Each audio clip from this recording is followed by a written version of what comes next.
Hi, I'm Abby Tamer. I'm from Dexter, Michigan. I went to high school at Dexter High School. I played club field hockey for Pinnacle Field Hockey under Nancy Cox, and I'm currently an early enrollee at the University of Michigan. We were fortunate enough to have a high school season this year, even with everything going on. Our games did start late, but once we got going, we played throughout the rest of the season. We made it to the state champs, which we won for the second year in a row, which was a very good way to end my high school career. We didn't play club throughout the high school season, which is normal for us, but once high school season was over, we did get in a couple of practices, even with everything still getting canceled. But then Michigan went into lockdown again, so our club had to take a long break from that. I was fortunate enough to get a last tournament with Pinnacle. We went to Winter Escape in the middle of January, and that was the last tournament that I played before I started at Michigan.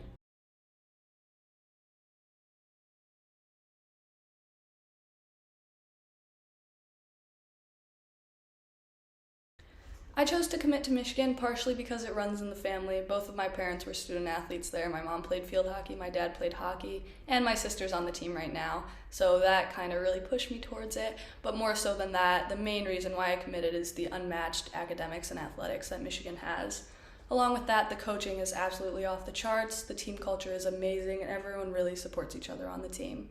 Before I got there, I was kind of nervous about not fitting in, but as soon as I got there, everyone made the transition super smooth and easy by just accepting me into the team culture, which was really great. I was super excited before I got there just to be challenged each and every day, which has definitely proven to be true. And as I get ready for next season, next fall, I just really plan on doing my best to stay in shape and keep playing at such a high level as much as I can, because that should prepare any athlete to be ready for their season.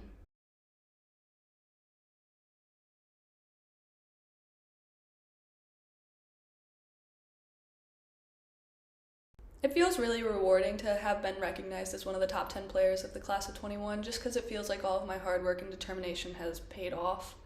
I never really set out to be one of the top 10 players in the class of 2021, but I did set a goal for myself just to be the best player that I possibly could be, and those two goals kind of go hand in hand with each other.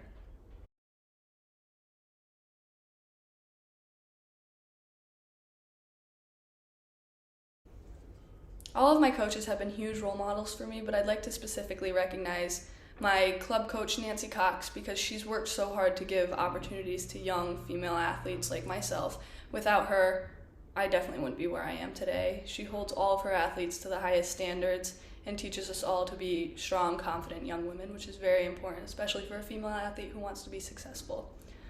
Along with Nancy, I would like to recognize my parents because they've definitely taught me to be hardworking, responsible, and disciplined as a person and as an athlete. And again, like Nancy, without them, I definitely wouldn't be where I am today.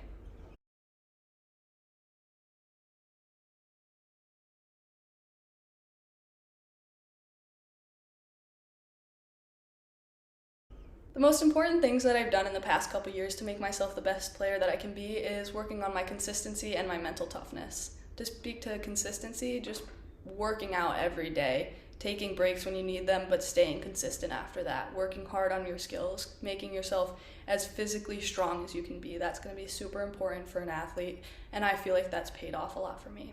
To speak to the mental toughness, I used to struggle a lot, and a lot of my teammates might tell you the same thing with keeping a calm head during a game, and a little bit with my self-confidence as well. Once I let go of the idea that I need to be totally perfect and everything needs to be going perfect, I started playing a lot more freely and I started really just having fun with the game.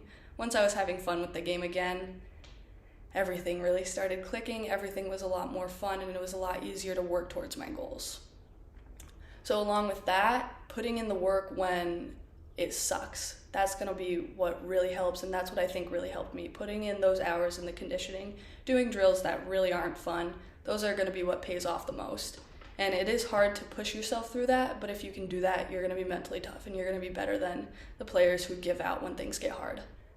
The biggest piece of advice that I would give to younger athletes who want to be the best athlete they can be is that it's really all about your attitude and your effort levels.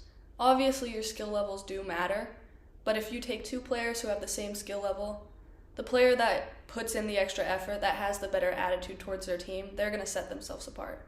So really do your best to give all your effort that you can and bring your teammates up. Do everything for the team. Have a good attitude. That's what makes a truly great player separated from all the other good